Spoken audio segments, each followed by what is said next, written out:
하겠습니다. 오늘 우리에게 주시는 말씀 신약 성경 골로새서입니다. 신약 성경 326쪽에 있고요.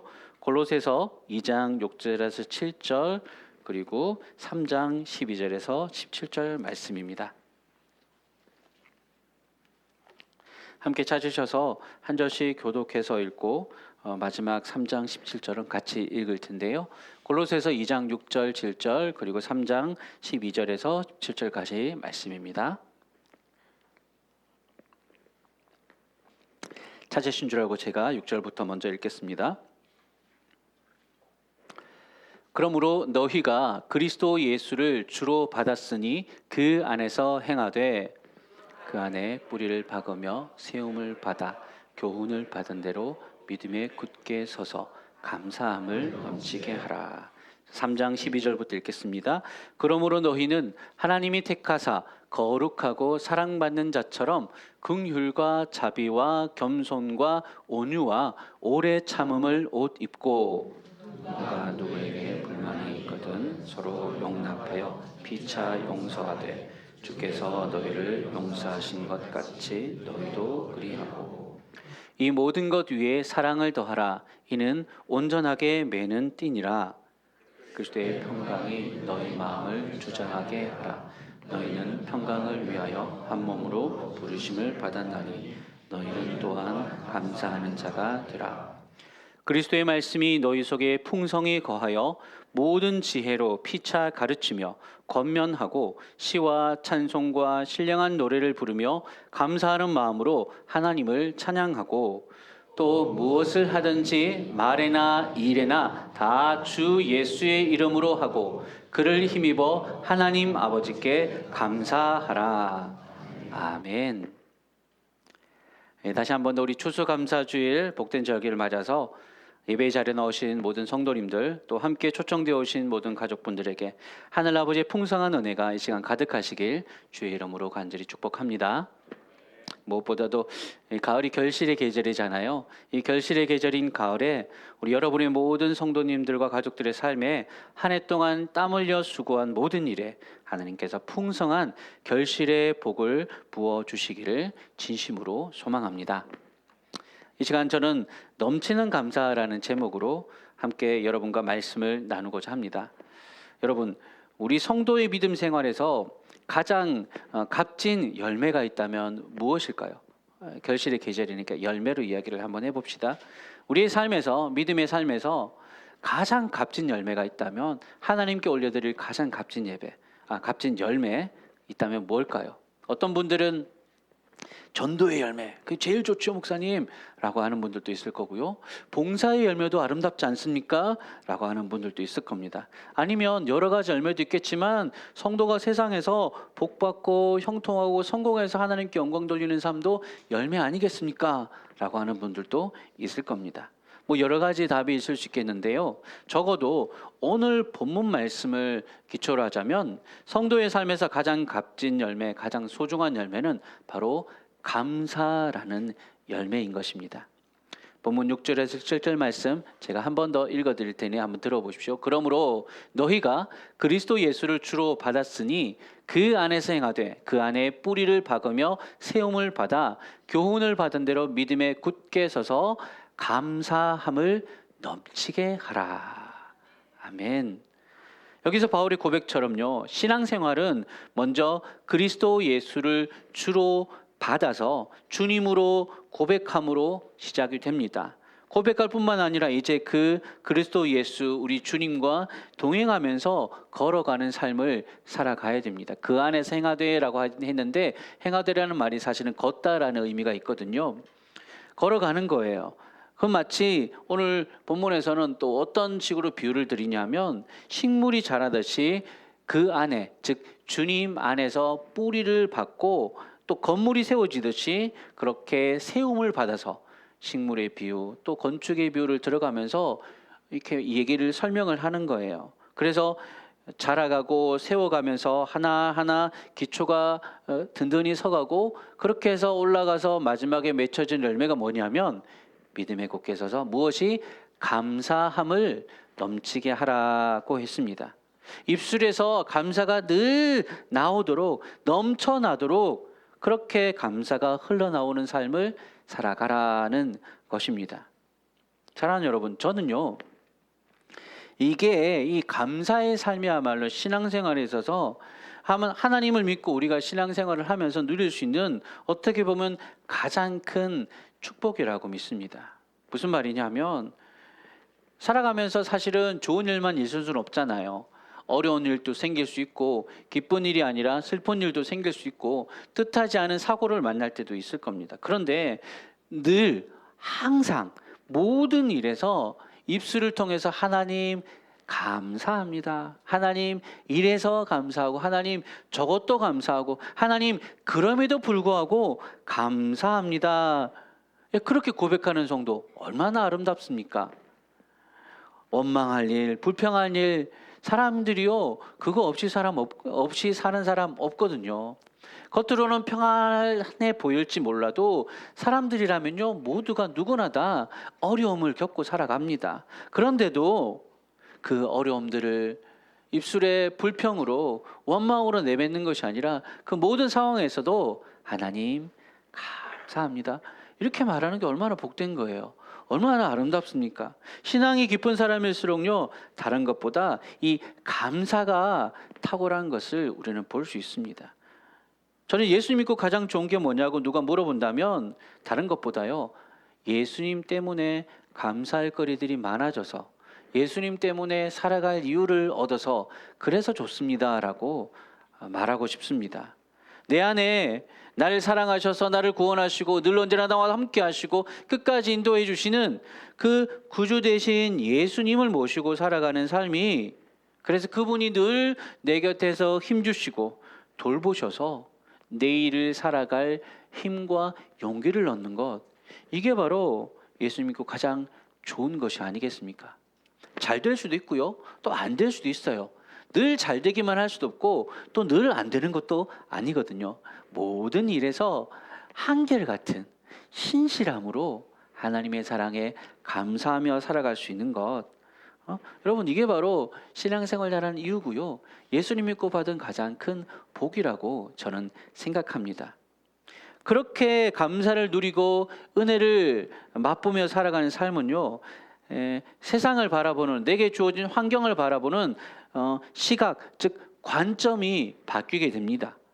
상황을 바라볼 때 그냥 어려운 것만 보는 것이 아니라 믿음으로 주님께서 이루실 일들을 기대하며 바라보게 되니까, 그게 이제 당장은 이루어지지 않았지만 앞으로 이루어내실 것들이니까 감사합니다라고 고백할 수 있는 거예요. 당장은 불행인데 이게 또 어떻게 전화위복이 되어서 성경 말씀대로 모든 것이 합력하여서 하나님의 선을 이루실 것이다, 이 약속을 우리가 받은 사람들이니까 당장 눈앞의 불행도, 당장의 어려움도 또 하나님께서 바꾸어 주실 줄로 믿고 감사할 수 있게 되는 겁니다. 이게 바로 신앙의 관점이 바뀌고 삶에 대한 태도와 생각이 바뀌니까 이게 바로 넘치는 감사를 만들어내는 비결인 줄로 믿습니다. 동의가 되십니까? 예. 근데 이제 사실은 동의는 되지만 사실 이렇게 사는 것은 또 다른 문제잖아요. 쉽지 않아요. 맞습니다. 모든 일에 감사한다는 게요, 말처럼 그렇게 살아야지라고 마음은 먹고는 살지만 실제로 그렇게 살기에는 참 만만치 않습니다. 얼마나 어려운지 우리가 다 알고 있습니다. 사랑하는 여러분, 우리 삶에, 우리 입술에, 여러분 한번 지나온 일주일 동안 한번 삶을 쭉 돌이켜 보시면서 내 입술에 감사의 말이 많았는지, 아니면 불평하고 원망하고 화내고 탓하고 미워하는 말이 많았는지 한번 곰곰이 한번 돌이켜 보십시오. 감사의 말은 내가 생각했던 것보다 훨씬 적게 했고요, 원망과 불평과 분노와 시기의 말들은 내가 조금밖에 안 했을 것 같은데 사실은 짚어보면 더 많이 한 것을 우리가 알 수 있습니다. 우리는 그래요. 감사라는 게요, 그냥 저절로 되는 게 절대 아닙니다. 교회 다닌다고, 예수님 믿는다고 저절로 알아서 마음속에서 그냥 감사가 샘솟듯이 날마다 솟아나는 거 저절로 되지 않습니다. 마치 여러분 김장철이 오가는데요. 김장배추가 소금에 푹 절여지듯이 우리 삶이 예수님과 늘 동행하면서 예수님의 은혜에 푹 절여지게 될 때, 그때 비로소 감사가 우리 입술에서 터져 나오는 거예요. 입에 발린 감사가 아니라 진정한 감사가 그렇게 주님의 은혜에 깊이 잠기는 삶을 통해서 나오게 되는 것입니다. 그렇기 때문에 오늘 말씀처럼 믿음 생활의 가장 큰 열매, 가장 복된 열매는 감사인 것이죠. 그렇다면 이제 본론으로 한번 넘어가 봅시다. 어떻게 우리가 예수님을 모시고 살아가는 믿음 생활에서 감사를 넘치게 할 수 있을까?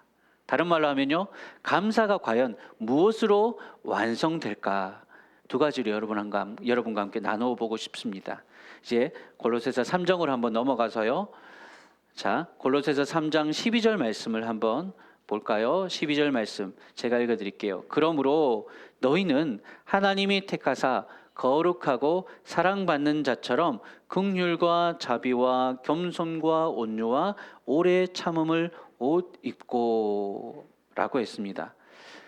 감사의 삶은 어떻게 완성되느냐? 첫 번째는 뭐냐면 예수님을 닮은 내면의 변화라고 할 수 있습니다. 예수님을 닮은 내면의 변화. 본문에서는 그것을 어떻게 표현하냐면 그리스도로 옷 입는다라고 그렇게 말하고 있어요. 여러분, 옷은요 그 사람의 신분을 나타내요. 그래서 옷이 날개라는 말이 있죠. 또 옷은 어떤 의미에서 그 사람의 행동까지도 지배하기도 합니다. 제가 예전에 전도사 때 교회에서 이제 딱 이렇게 양복을 입고 교회에 딱 예배드리러 가면 성도님들이, 장로님들이 아유 전사님 오셨어요라고 하고, 제가 평일날 주중에 추링이 입고 돌아다니면 못 알아봐요. 누구지? 어디서 많이 본 사람이 못 알아봐.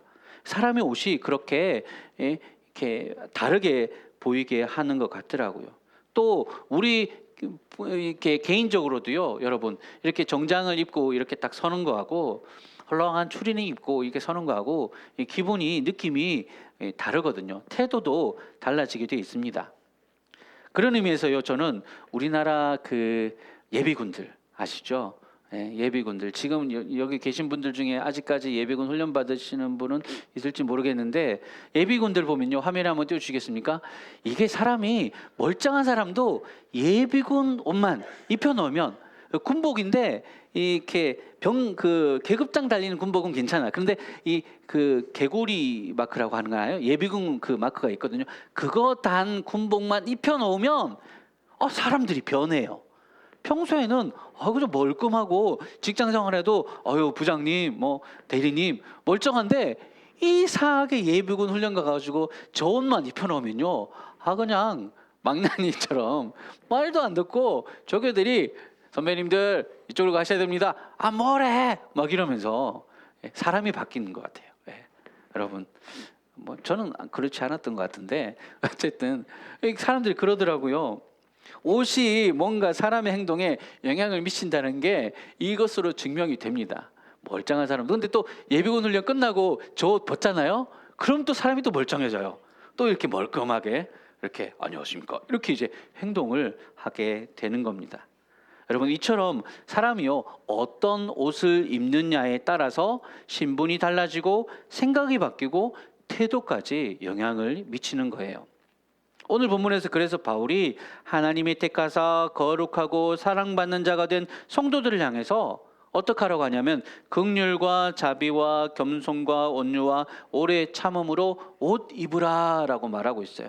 여기서 말하는 이 5가지 성품, 이 5가지 성품은요 바로 예수님의 성품이에요. 성령의 열매를 나타내는 거거든요. 그래서 이 본문을 가지고 우리가 조금 더 구체적으로 분명하게 하나를 명확하게 말하자면 예수 그리스도의 성품으로 옷 입으십시오 라는 말하고 똑같습니다. 성도가 입어야 할 옷은 다름 아닌 예수 그리스도의 인격의 옷이라고 할 수 있어요. 예수 믿기 전에는 마음대로 살고 내가 인생의 주인 되어 살았어요. 그런데 이제는 예수님 믿고 앞에서 예수 그리스도를 주로 받았다고 했잖아요. 예수님을 내 인생의 주인으로 고백하기 시작한 삶, 믿음의 삶을 살기 시작하면요, 이제 신분이 변화되었어요. 옷이 달라졌다는 얘기입니다. 의복이 달라졌어요. 무엇으로? 예수 그리스도로 옷 입었다라는 것입니다. 우리가 어디 가서 뭐라고 불리우죠? 어디 가면 바깥에 나가면 그리스도인, 다른 말로 기독교인 이렇게 부르잖아요. 이 말은 우리가 그리스도를 따르는 사람이다라는 뜻입니다. 또 그리스도를 닮아가는 사람이다라는 뜻입니다. 그리스도인이라는 이름, 기독교인이라는 이름이 사실은 되게 이렇게 우리에게 참 값지고 소중하면서도 되게 부담스러운 이름이 될 수도 있어요. 절대 가볍게 불리울 말이 아닙니다. 왜냐하면 우리가 잘못하면 저 봐라 기독교인 또 저런다 이러면서 기독교인 또 저런다. 기독교인이라는 말 속에 그리스도라는 말이 있잖아요. 우리가 잘못하면 누가 욕먹어요? 예수 그리스도가 욕먹으시는 거예요. 그러니까 우리가 이 그리스도로 옷 입었다고 할 때에 우리가 조심해야 되는 거죠. 옷가짐, 몸가짐과 또 말과 행동과 태도를 조심해야 돼요. 본문에서는 그게 구체적으로 13절과 14절에 이어지는 말씀에서는 용서하고 또 사랑하는 삶을 살라고 그렇게 우리에게 부탁하고 있습니다. 13절과 14절은 우리 한번 같이 한 목소리로 함께 읽어볼게요. 함께 화면을 보시면서 읽겠습니다. 시작. 누가 누구에게 불만이 있거든 서로 용납하여 피차 용서하되 주께서 너희를 용서하신 것 같이 너희도 그리하고 이 모든 것 위에 사랑을 더하라. 이는 온전하게 매는 띠니라. 아멘. 여러분, 누가 누구에게 불만이 있거든 어떻게 하라고 했습니까? 용서하라고 합니다. 왜냐고요? 예수님께서 우리를 용서하셨기 때문에. 우리가 어떠한 용서를 받았는지, 우리가 얼마나 큰 잘못을 범했었는지, 그런데도 그리스도께서 우리를 대신해서 자신께서 십자가에서 우리 대신 피 흘리시고 죽으심으로 우리를 용서하셨잖아요. 그러니 우리도 불만이 있고 답답함이 있고 원망이 있을 때에 서로 용납하고 용서하라고 하십니다. 이게 다 그리스도로 옷 입는 삶의 태도인 거예요. 또한 모든 것을 사랑으로 행하라고 하십니다. 왜요? 예수님께서 우리를 이같이 사랑하셨기 때문입니다. 우리가 잘했을 때만 사랑하고 못했을 때는 혼내고 벌주는 아니죠. 우리 예수님은 늘 언제나 한결같이 우리의 어떠함에 상관하지 않으시고 한결같이 사랑으로 우리를 돌보셨습니다. 그러니 우리도 이제 예수 그리스도 옷 입은 자 되어서 예수님의 성품과 태도를 배운 자답게 그렇게 사랑을 하며 살아가라고 하는 것이죠. 이처럼 예수 그리스도 옷 입는 삶은 우리의 삶을 이렇게 변화시킵니다. 옷이 사람을 바꾸듯이 예수 그리스도의 삶이, 그리스도로 옷 입은 삶이, 그리스도라는 이름으로 기독교인이라고 불리우는 그 삶이 우리를 더 바르게, 더 거룩하게, 더 진실되게 살게 합니다. 때로는 그게 어때요? 부담으로 다가올 수도 있겠죠. 그런데 여러분, 다른 관점에서 보시기 바랍니다. 제가 예전에 부목사 기간에 고향 지역에 있는 교회에서, 모교회는 아니고요, 고향 지역에 있는 다른 교회에서 몇 년 동안 사역을 했던 적이 있습니다. 그 교회가 고향 지역에 있는 교회다 보니까 그 교회 성도님 중에 저희 예전에 돌아가신 아버님, 부모님을 아시던 분들도 계셨고요. 제가 이제 노회가 되어서 목사님, 장로님들 모이는 노회에 이제 참석을 하며 그 노회에 있는 어른 목사님들 중에 저희 아버지를 아시는 분들이 꽤 있었어요. 김소주 장로 아들 왔네라고 하면서 그렇게 보시는 거예요. 근데 그분들 앞에서 제가 여러분 어떻게 행동했겠습니까? 아유, 막 이렇게 행동할 수 있었겠어요? 없었겠죠. 네. 함부로 할 수 없었어요. 근데 여러분, 이게 저한테 부담이 되었을까요? 아니요. 물론 부담으로 생각할 수도 있지만 저는 그렇게 생각하지 않았습니다. 오히려 그분들에게 잘 보이고 싶었어요. 그분들에게 제가 더 잘해서 저희 부모님을, 저희 아버님을 아시던 분들 앞에 자랑이 되고 싶었어요. 어유, 김 장로 아들이 저렇게 컸네. 그렇게 기도하는 가정에서 저렇게 귀한 목사님이 나셨네. 아버지 자랑스러워 하시겠네. 그런 말 듣고 싶었어요. 그 부담이 아니라 제가 듣고 싶었어요. 그게 뭐냐면 거룩한 소원인 것이죠.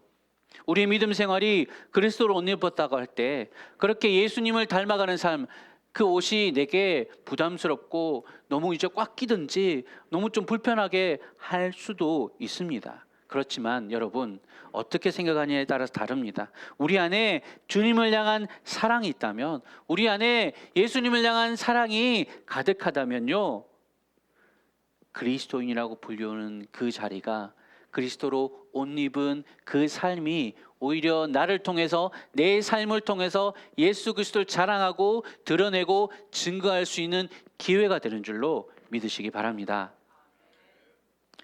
우리 삶을 통해서 사람들이 그리스도를 볼 수 있도록, 우리의 속사람이 날마다 그리스도를 닮아 용서와 사랑의 삶을 살아가게 해달라고, 그렇게 살지 못하니 그렇게 살 수 있도록 도와달라고 또다시 그리스도 예수께 기도하며 나가는 거죠. 그렇게 부족하지만 늘 주님 의지하면서 예수님 닮으며 살게 해주십시오. 나를 통해서 예수님 드러나게 해주십시오. 이런 거룩한 소망, 기쁨으로 품고 살아가는 것이 바로 그리스도인의 삶입니다. 이런 삶을 날마다 주님께서 채워주시는 은혜로 말미암아 살아갈 수 있게 되시기를, 여기 모인 우리 모든 성도들이 그러한 삶을 사시게 되기를 주님의 이름으로 간절히 축복합니다. 두 번째로요, 이제 두 번째로 감사의 삶이 무엇으로 완성되느냐, 그것은 뭐냐, 바로 신앙 공동체를 통해서 완성되는 감사. 함께하는 우리 교회 공동체를 통해서, 예배를 통해서, 교제를 통해서 감사가 완성된다라는 것입니다. 자, 첫 번째 단계로 제가 말씀드린 게 뭐죠? 그리스도로 인해서 우리 내면이 그리스도로 인해서 주님을 닮은 삶으로 변화되어져 가는 것을 뜻해요. 거기서부터 우리의 내면이 가꾸어지면 그 안에서 감사가 터져나오게 될 거예요. 그 다음 단계가 뭐냐면, 그 넘치는 감사, 그 감사를 더욱더 풍성히 넘치게 하기 위해서 없어서는 안 될 중요한 요소가 한 가지 있는데요. 그게 뭐냐면 바로 믿음의 길을 함께 걸어가는 신앙 동료들입니다. 오늘 본문 3장 15절 말씀 제가 읽어드릴 때는 한번 잘 살펴서 들어보십시오. 그리스도의 평강이 너희 마음을 주장하게 하라. 너희는 평강을 위하여 한 몸으로 부르심을 받았나니 너희는 또한 감사하는 자가 되라 라고 하셨습니다. 그리스도로 옷 입은 삶을 얘기하면서 사도 바울이 중요하게 여긴 것이 바로 공동체예요. 평강을 위하여 한 몸으로 부르심을 받았다고 말하고 있어요. 그 부르심 가운데서 감사가 터져나오는 거죠. 하늘의 평강은 우리 성도 개개인의 삶에도 임하지만, 항상 제가 봤을 때는 더 많은 때에 하늘의 평강은 한 몸으로 부르심을 받아 함께 공동체로 모여서 예배하고 교제할 때에 더 깊이, 더 풍성히 채워지고 누려지게 되는 줄로 믿습니다. 주님, 이곳에 우리가 지금 예배하고 있는 이 자리에 세상이 줄 수 없는 하늘의 평화가 임하고 있는 줄로 믿습니다. 사실 우리가 감사하며 살지 못하는 가장 중요한 장애물이요, 이 평화 없음, 다른 말로 하면 불안이거든요. 불안하고 또 마음속에 염려, 근심, 걱정, 두려움, 이런 것들로 가득 차 있으면 감사를 못해요. 그게 바로 불안이야말로 감사의 가장 큰 적인데, 그리스도의 평강은 바로 그 불안과 두려움을 물리치는 아주 강력한 치료제가 됩니다. 교회에 와서 예배드리면서 하나님 하고 기도하면 하나님 마음속에 세상의 두려움들을 몰아내는 평강의 빛으로 쫙 이렇게 비춰주시더라고요. 여러분 그걸 경험하시잖아요. 교회 와서 앉아가지고 다른 데서는 누리지 못하는데 예배당에 와가지고 앉아서 주님 하고 부르면 이게 말로는 표현이 안 되는데 하여튼 무언가가 있어요. 믿는 사람들이 경험하는 무언가가 있어요. 하늘의 평강입니다. 그리고 그것은 우리가 함께 모여서 교회를 이루고 예배드리며 함께 공동체를 이루는 이 자리에서 더욱더 강력하게 경험되어진다고 저는 믿습니다.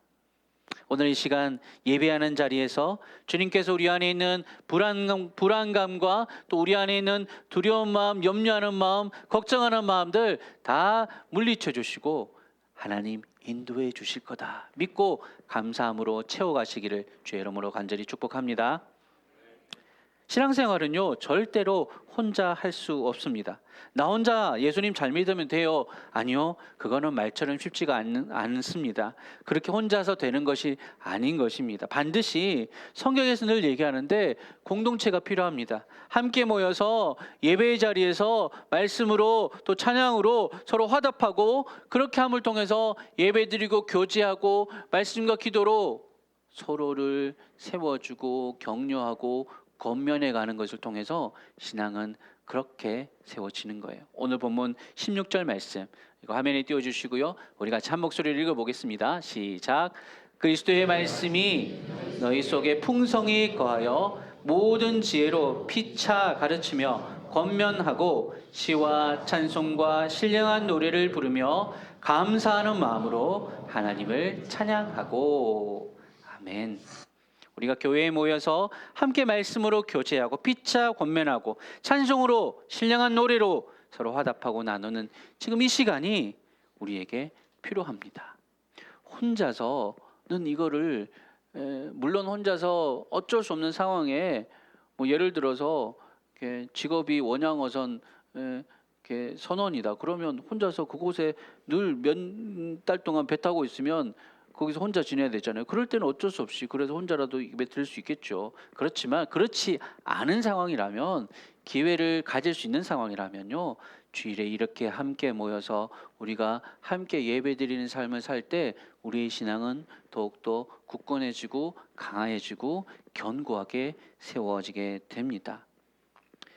이게 얼마나 우리에게 중요한지를 몰라요. 제가 최근에 애청하던 예능 프로그램이 하나 있었는데 어제 끝났어요. 제목이 뭐냐면 무쇠소년단. 화면에 한번 띄워주시겠어요? 여자 연예인 4명이서 이제 철인 3종 경기를 도전하는 내용입니다. 물론 각각 한 사람 한 사람당 그래도 좀 운동에는 좀 자신 있다. 심지어 뭐 한 선수는 수영 선수 출신인 선수도 있었어요. 근데 다 4명 다 이게 다 잘하는 수가 없잖아요. 다 이렇게 한 사람 한 사람도 부족한 게 있었어요. 철인 3종이 뭐냐면 3가지 운동 경기를 한꺼번에 해야 돼요. 첫 번째는 수영 1.5km를 수영을 쉬지 않고 해야 돼요. 바다에서 바다 수영을 1.5km를 수영하고 나서 바로 육지로 나와서 자전거를 40km를 타야 돼요. 40km를 자전거를 타고, 그리고 자전거 타고 마치면 바로 또 이어서 10km를 또 마라톤을 달려야 돼요. 이게 철인 3종이에요. 수영 선수, 또 자전거 사이클 선수, 또 육상 선수, 이게 각각의 운동 근육이 다르거든요. 근데 이거를 쉬지 않고 한꺼번에 3시간 4시간을 스트레이트로 해야 되는 거예요. 그러니까 이게 정말 만만한 경기가 아닌데, 이 선수들이, 이 4명의 연예인들이 처음에 뭐 했는데요, 한 사람은 물이 무서워서 수영을 못하는 사람이 있어. 또 한 사람은 수영은 잘하는데 이분이 자전거를 자전거 너무 무서워해서 못하는 사람. 그러니까 이게 한 가지를 잘해도 안 돼요. 3개를 다 잘해야 되는데 이 분들이 4명이 모이는데 처음에는 엉망진창이었어요. 그런데 이런 분들이 이제 이 4명이 몇 달간의 혹독한 훈련을 거치면서 결국 어제 나온 이제 마지막 회에서는 통영에서 열린 이제 철인 3종 경기에 진짜로 이제 선수로 출전을 하게 됩니다. 이게 3시간 반 안에 들어와야 되거든요. 3시간 반 안에 수영을 1.5km를 하고 자전거를 40km를 달리고 달리기를 10km를 뛰어가지고 3시간 반 안에 들어와야 돼요. 근데 이제 이게 선수들이 목표가 1등, 2등 목표가 아니라 3시간 반 안에 들어오는 게 목표였거든요. 그러니까 3시간 반 안에 들어오면 인정을 받고 메달을 받고요. 3시간 반 지나면 이제 컷오프라고 탈락이 되는 경기였어요. 다들 이제 정말 이렇게 힘써서 그렇게 열심히 정말 막 감동적으로 달리던데요. 이 철인 3종 경기가 사실은 통영에서 열린 경기에도요, 수천 명이 참가해요. 엄청 인기 있거든요. 요즘 달리기 유행하다 보니까 수천 명이 참가하는데, 사실은 많은 수가 참가하더라도 결국은 개인기로 경기라서 혼자 해야 돼요. 만약에 자전거 달리다가 자전거 체인이 빠졌다, 도와주지 못해 혼자서 다 해결해야 돼요. 그러니까 많은 사람들이 뛰지만 결국은 내가 스스로 다 처음부터 끝까지 누구의 도움 없이 혼자 가야 되는 개인 경기예요. 그런데 그러다 보니까 이제 외로운 경기거든요. 근데 이제 네 명이 시작했잖아요. 서로 힘주고 서로 격려하면서 못할 때 도와주고 막 이렇게 하면서 함께 달리고 함께 혼자 내가 뛰고 있지만 우리 팀이 어디선가 또 나를 따라서 오고 있고 내 앞에서 가고 있고 그러다는 것을 이제 알고 있는 게 얼마나 큰 지지가 되고 힘이 되는지 모르겠더라고요. 가장 인상적인 장면이 있었는데 어제 제가 막 감동해서 막 눈물 찔끔 막 흘렸던 적이 있는데 그게 바로 뭐냐면 마지막에 이 네 명이 다 이제 들어왔어요. 한 사람 한 사람 맨 마지막에 진서현 선수가 여기 제일 나이가 많은데 제일 약했거든요. 근데 진짜 3시간 반 안에 못 들어올 것 같았는데 3시간 27분 50초에 들어왔어요. 정말 끄트머리에 들어왔는데 마지막에 이 네 명의 선수가 한 사람 한 사람 들어왔는데 자기 동료를 찾아요. 들어왔는데 너무 힘들지만 너무 기쁜데 그 기쁨을요 혼자 그게 아닌 게 아니라 동료를 찾아. 그 동료를 찾아가지고 서로 막 울면서 막 부둥켜 안더라고요. 이거 기쁨의 눈물이 아니라 뭔가 이렇게 꺼이꺼이 울어요. 아 기쁨이 이 정도가 아니라요. 서로 막 네 명에서 나중에는 진서현 선수가 들어왔을 때 네 명이 달려가가지고 막 진짜 막 펑펑 울어요. 왜? 힘든 걸 아니까. 혼자 할 때는요, 여러분 외롭고 힘듭니다. 신앙생활은요, 그래서 예수 믿지 않는 사람들 속에 둘러싸여가지고 나 혼자 그래도 믿음으로 성경적인 가치관으로 신앙적인 삶의 태도들로 예수님이 보여준 모습을 따라서 생활하는 것, 여러분 사람들이 이해하지 않아요. 만만치 않아요. 그런데 그 외롭고 힘든 길에 우리가 주일날 교회에 와서 야, 내가 혼자가 아니구나. 이 길을 나와 함께 걷는 사람들이 있네. 서로 격려해주고 힘들었어요 그러면 그래 기도해줄게 힘내자 얘기해주고 여러 가지 서로 여러분들을 같이 나누고 격려하고 함께 세워가는 이 교회, 이 예배, 이 교제, 이 공동체가 있어야지 우리도 이 믿음의 경기를 끝까지 완주해낼 수 있는 것입니다. 오늘 이 예배 자리에서 또 예배 마치고 함께 또 식사하고 또 소그룹 모여서 교제하고 그렇게 하면서 서로의 짐들을 함께 같이 나누면서 그렇게 서로 격려하고 세워주면서 또 한 주를 이 믿음의 경주 감사의 삶을 힘써 살아가시는 저와 여러분 되길 주의 이름으로 축원합니다. 아멘. 말씀을 정리하겠습니다. 서두에 말씀드린 대로 여러분 신앙생활의 가장 중요한 점은 바로 감사하는 삶에 있습니다. 우리 신앙이 제대로 가고 있는지 점검하는데 가장 확실한 방법은 우리의 말과 우리의 일에 그리스도를 자랑하고 감사하는 삶을 살고 있는지를 확인해 보면 됩니다. 감사가 빠진 성도의 삶이라는 것은 가장 중요한 핵심을 잃은 것입니다.